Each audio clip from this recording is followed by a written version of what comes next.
Hey, everybody, welcome back to Odd and Untold. We are now on episode 22.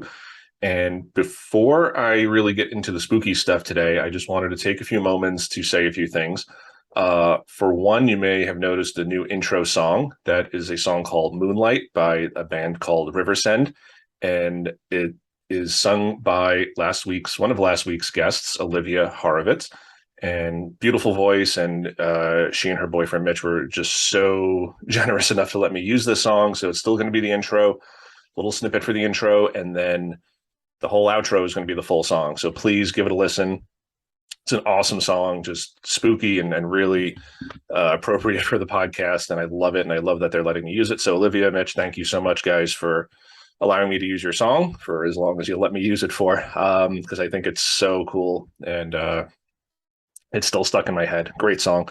And again, I'll put a link down to their music on Spotify and their Facebook page in the comments below, in the description below. And episode 22, this is going to be a solo episode this week. And I just wanted to kind of do like a review show, tie up a few loose ends from previous episodes. I'm going to tell a couple of new stories today too, that are tied into past episodes. I'm going to discuss residual versus active hauntings because there is a difference. But we'll get to that. But first, I just wanted to thank a few people. For one, I can't believe I'm 22 episodes into this. Never thought I'd go this far. I mean, I wanted to, but I never really thought I'd get this far. Mainly because this year, as I've mentioned in previous podcasts, has been very tough for me. But I've had a lot of encouragement from people who've pushed me, and I just want to thank them. They know who they are. But I wouldn't be doing this without them. And there were a lot of times I wanted to quit. I wanted to just give up.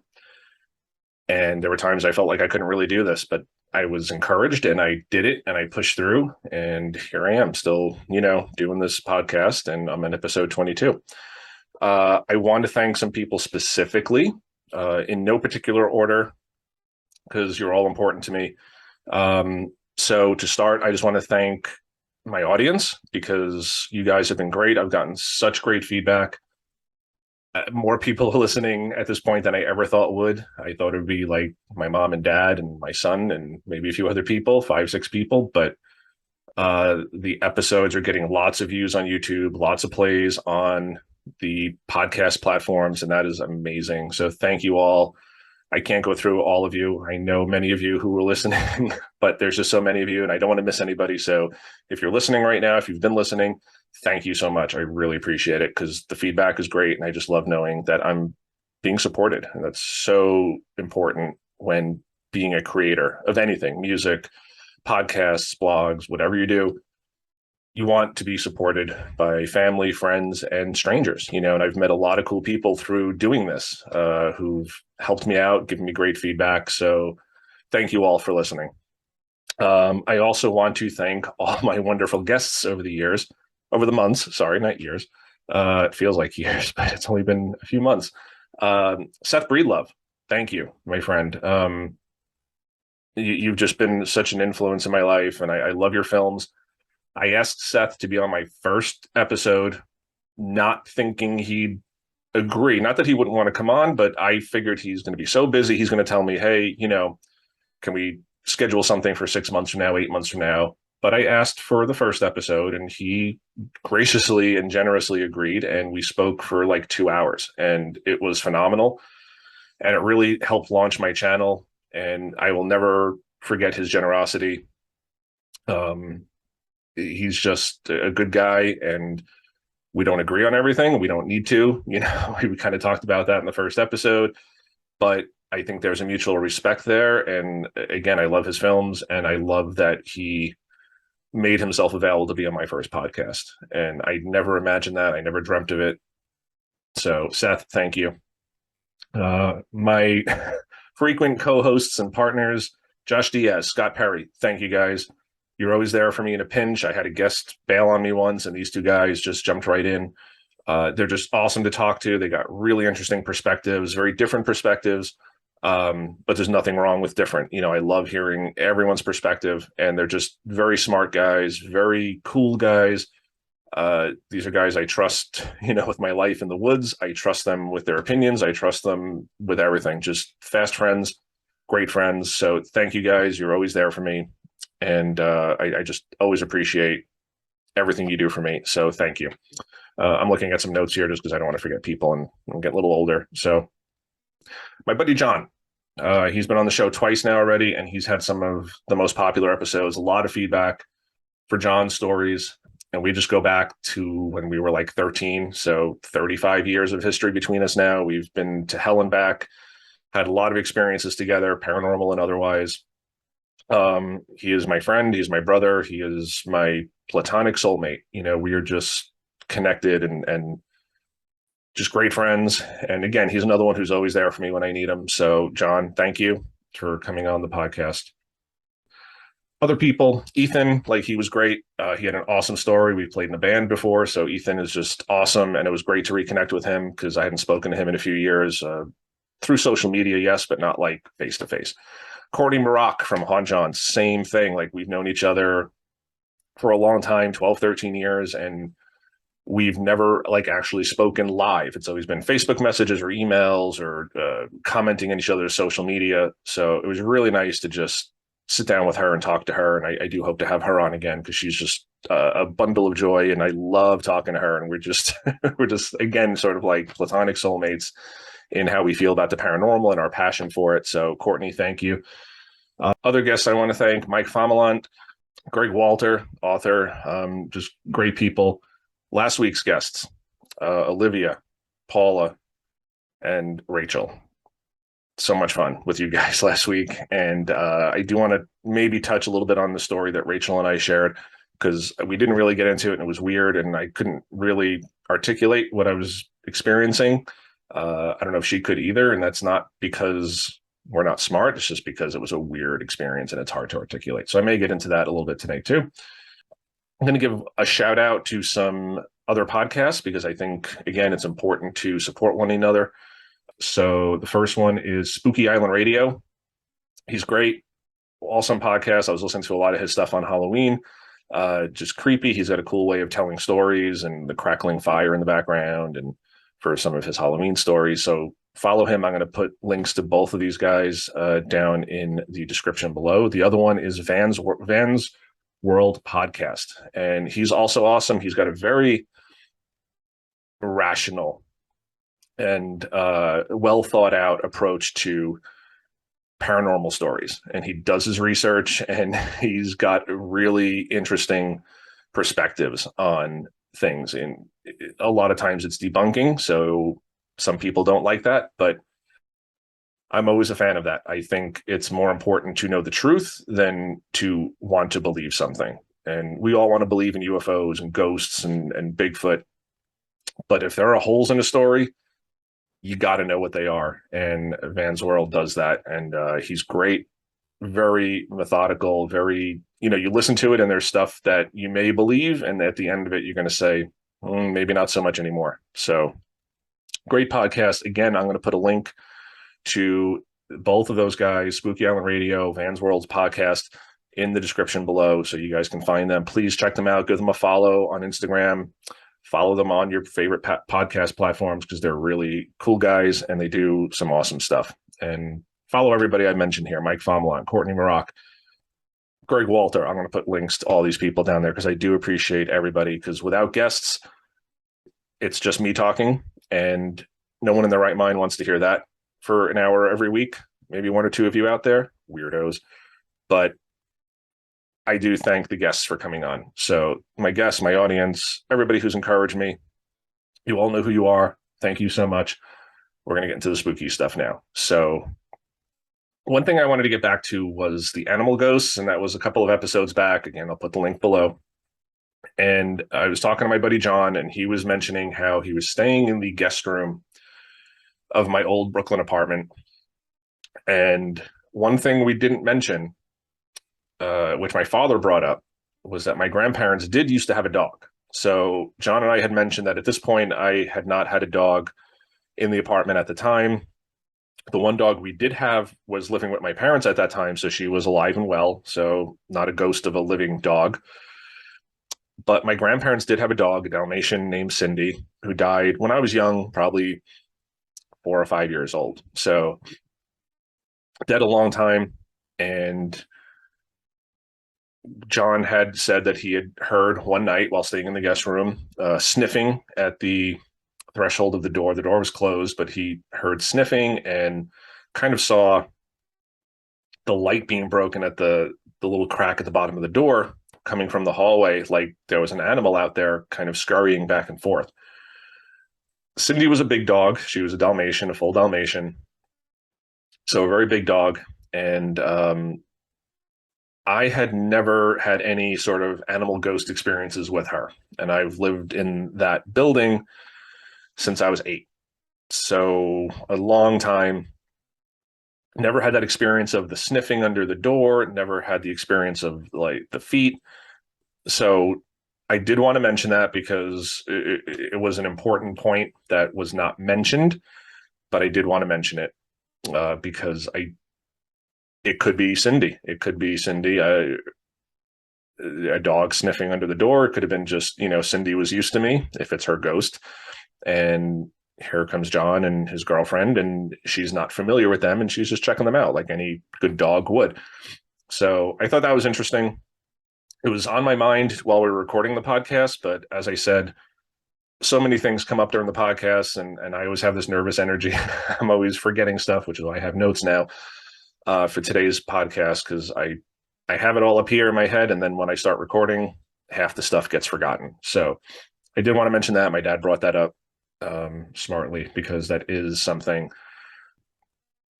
that should be mentioned, because there wasn't a dog who did die there, and that's a possibility.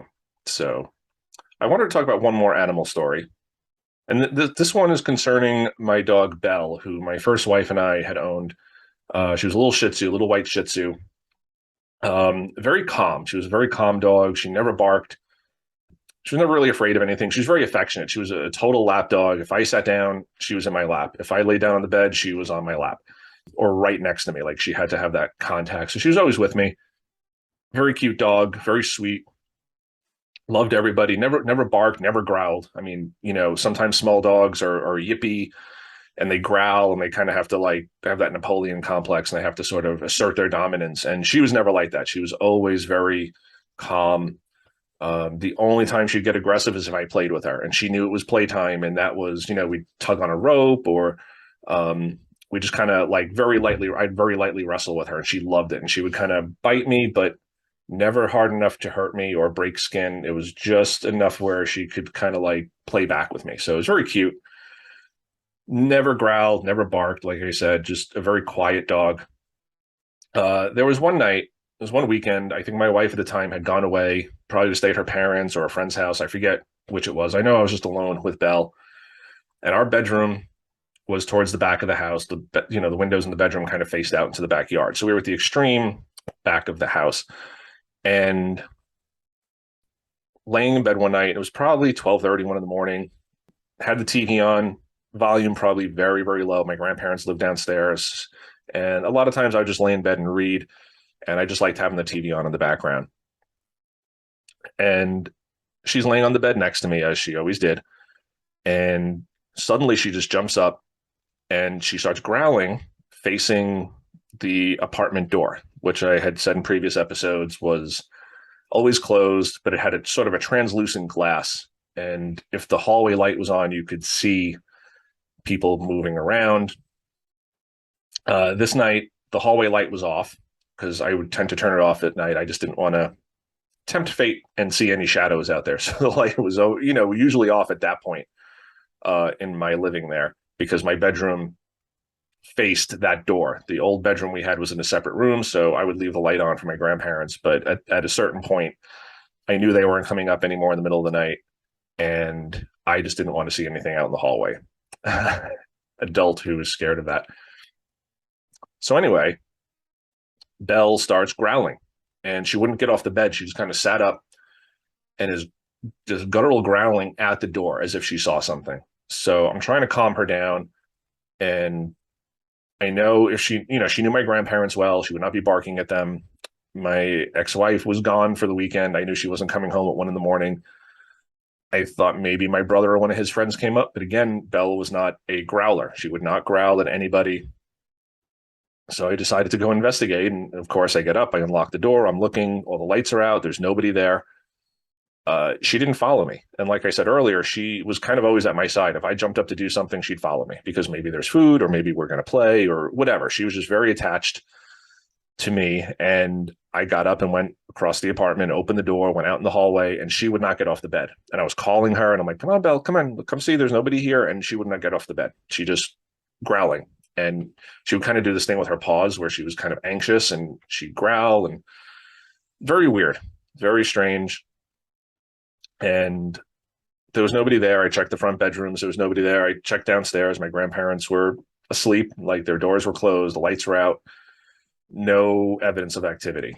So I don't know what that was, but I thought it was interesting because she's an animal and it's not an animal ghost, but animals have this perception. And that'll lead me into another story about animals. And I may have told this before, but when my wife and I moved in, she had two cats and she had moved a few times before and the cats never had an issue. They just, come into the new place and they're, a little skittish for a few minutes and that would be it. And they get used to the place in a couple hours and it was their home. And she had moved many times before moving in with me. And we moved again after that apartment and the cats were always fine. They loved the new place every time they went. When we moved into this apartment, we had a cat, Duties. We had two cats. We had Phineas, who was the male. We had Duties, who was a female. And neither one of them were really comfortable. But Duties basically went to the back window, again, facing the backyard, furthest point from the front of the house that she could be in the apartment. And she sat on the windowsill probably for 5 or 6 days. And she would not come off the windowsill. Except to use the litter box real quick, and she'd jump back up there. And if we tried to bring her down, if we tried talking to her or playing with her, she would hiss at us and kind of swipe at us. And I'm not saying it's paranormal. I'm not saying she sensed anything there, but it was just very odd that she had moved before, she moved after, never reacted like this. Again, a couple of hours, they're a little weird. They kind of want to check out the place, but she just right up onto the windowsill and she would not go near the front of the house. So that was also an interesting story.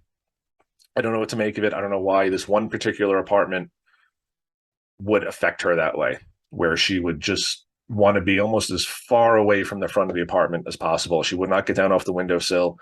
We couldn't touch her. And she was not an aggressive cat by any means. Phineas was. I mean, he was a boy cat and he was older and he still had a little bit of that instinct in him, and Duties didn't. So it was weird that she was aggressive and hissing and didn't want to be touched.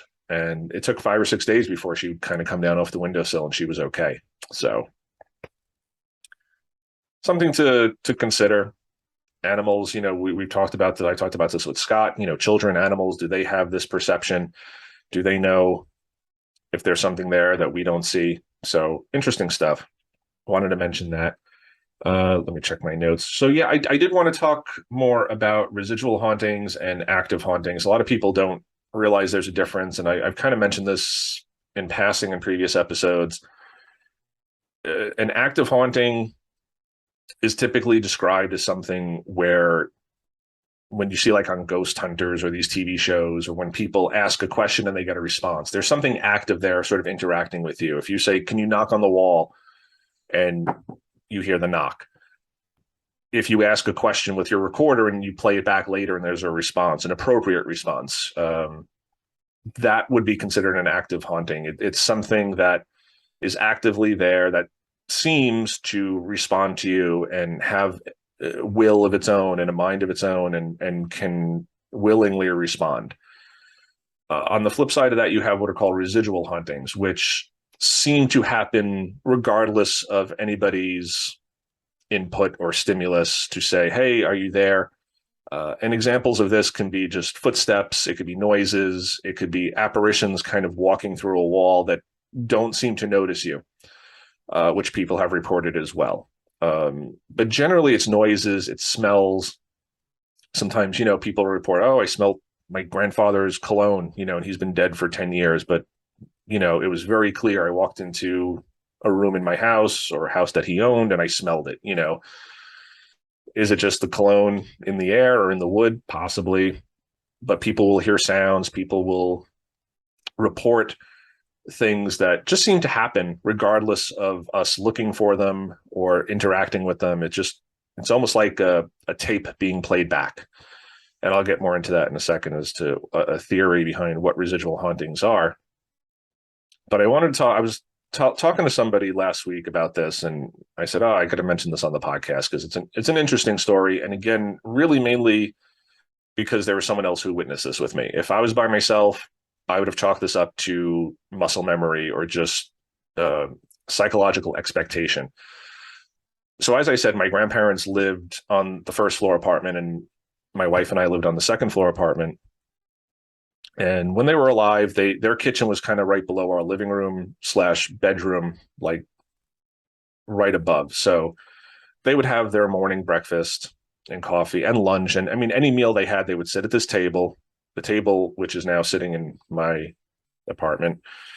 And my grandfather would stand up. And as he stood up, the chair would sort of get pushed out and it would rub against the linoleum floor. And it would make just this very distinct sort of sound. And we could hear it from downstairs. It would just kind of echo in their kitchen. And it was a very distinct sound that we heard 3 or 4 times a day for years. So it was just a sound I was very familiar with. I knew exactly what it was. And it happened every day. I would just hear it and hear it and hear it. And it was just anytime he stood up, he never pushed the chair out. He just kind of stand up and his legs would push the chair and it would slide on the linoleum and make this sound. So back in 2015, both my grandparents passed away within 5 months of each other. And my grandfather died in June, late June, and we had to move because they were selling, my mother and her brother, my uncle, were selling the house. And we were preparing to move, but we weren't really out yet. We were still living there, getting up, going to work every morning. My mother was coming by every day, almost every day, usually around 9 in the morning, pick up mail, clean things up out of the house. There was just a lot to go through. So she was coming over regularly from Staten Island into Brooklyn to clean out the house. And just every day she'd kind of do a little bit, pick up mail. There was stuff from the banks, there was stuff from attorneys. So she was there a lot. But usually when we were at work, we were usually long gone by the time she came. But one morning, it was probably a little after 7 in the morning, and we were getting ready for work. And I was already ready because I'm a guy and it takes me, I have no hair. I have, it's very easy for me to get ready for work. But my wife was in the bathroom brushing her hair and putting on makeup and just, typical getting ready for work stuff. And I'm just sitting on the bed, probably scrolling through my phone. And we hear this very distinct chair being moved out. And I kind of sit up and like, did I imagine that? And again, this is all happening within a split second, but my wife runs out of the bathroom and she's looking at me like, what the hell? So I'm like, well, maybe my mother's here. Like maybe she showed up really early. So I'm dressed. I run downstairs and there's nobody down there. All the lights are out, doors closed, locked. I don't hear her. I go into the kitchen because I say, well, if the chair is out, I'm going to freak out. The kitchen table's there. All the chairs are pushed in. Nothing has been moved. And I'm just like, Now, this isn't me just imagining things because my wife heard it too, very clearly. Like she ran out and like we were both just like in shock. Like, Grandpa, like, did you finish breakfast? I mean, he's been dead for a few months now. And it just freaked me out that very distinctly we both heard it. It wasn't just me. It wasn't a mass hallucination. We weren't talking about them. We were just getting ready for work and maybe talking to each other. She was in the bathroom, I'm in the bedroom, very close to one another, but I couldn't see her. But I was probably scrolling through Facebook. We weren't talking about my grandparents. We weren't talking about the chairs, but we heard the very distinct sound of the chair being pushed out. And to me, that would be classified as a residual haunting. It's a sound sort of being played back. I mean, clearly the chair hadn't moved. It was pushed in. I don't know why it would have been, unless it was already out and something pushed it in. But typically that sound was weight on the chair being pushed. So it was an unusual sound. So that's something I would classify as a residual haunting. And what my theory is on residual hauntings is that it's not a ghost, it's not the spirit of the dead. It's almost like energy just that is trapped by the earth, being replayed sometimes, something that happens a lot, sort of gets imprinted. The earth is essentially a giant magnet, and most recording devices up until recently, and even still hard drives and things like of that nature, have magnetic components. So the magnet, you're looking at cassette tapes. It was magnetic tape that would record a sound, or VHS tapes. It was magnetic tape that would record images. So it's easy to kind of think of the earth as almost like this giant tape deck or a VCR that's playing back events that had happened in the past. And this goes back to apparitions that walk through walls. There's no door there anymore. Why is this apparition walking? Oh, well, there was a door there many, many years ago. Why are we hearing footsteps? Why are we hearing voices? Is it an active ghost? Is it something trying to communicate with us? Or is it just some energy that the earth has trapped, and it plays it back, and just we're at the right place in the right time? And for whatever reason, we're sensitive to it, and we can hear it and we can see it just for a split second or so. And it's played back, and it's nothing spooky. It's nothing paranormal. It's maybe preternatural, something we just don't quite understand yet. And I sincerely believe that that's what that was. Again, it's my best theory. I don't know what it was, but we both heard it. Any story where there's witnesses that have the same experience are always more interesting to me, obviously, because it's not a hallucination. It's not just something in your head that you heard or wanted to hear or expected to hear. And that's, if it were just me, I would not be telling the story, because if it were just me, I'd say it's my brain just expecting to hear that. It was just such a common everyday sound that getting ready for work, I would hear. So like my brain probably just kind of inserted that. And it's purely psychological. The fact that my wife heard it as well tells me that it's a residual haunting. And again, haunting indicate, there's that connotation that it's paranormal, and I don't necessarily think it is. I think it's probably more preternatural, that the earth just trapped this energy, played it back, and we both just happened to be in the right place, right time to hear it and experience it. But there was no evidence that the chair had been moved. There was no evidence that anyone was down there. Like I said, my mother usually came around 9. She'd get up, have her coffee, and we'd be long at work by the time she showed up to kind of check the mail and clean up the apartment. So there's nobody down there. The chair hadn't been moved.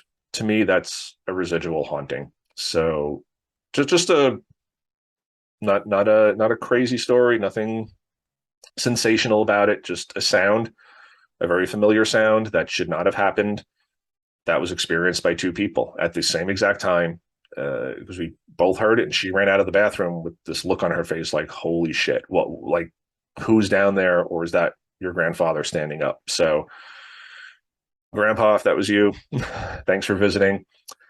I sincerely believe it was just a residual echo from the past that the earth is playing back, or some other force that we don't yet understand, but is purely natural, played that sound back. So that's going to be it for this week, guys. I really, again, appreciate you listening, watching on YouTube. We're getting lots of views, lots of hits, lots of listens. So for everybody who listens, for everybody who watches, for everybody who supports and leaves feedback, either privately or publicly, I appreciate you. Again, check out Spooky Island Radio, Van's World Podcast, links below. Riversend, listen to this song. It is phenomenal. We're going to end on it, the whole song, so you can just listen at the end of this episode. Listen to the song. You'll also notice I changed the colors on Instagram and the YouTube video intro, so it's more fall. Last week was our Halloween episode, so it was all oranges. This week it's yellow and brown and red. Just, I love autumn, so I changed the colors. So for now, this is going to be our intro song and our outro song, so please enjoy. Riversend, rock and roll, everybody. Moonlight glowing, it fades on me and you, casting dancing shadows.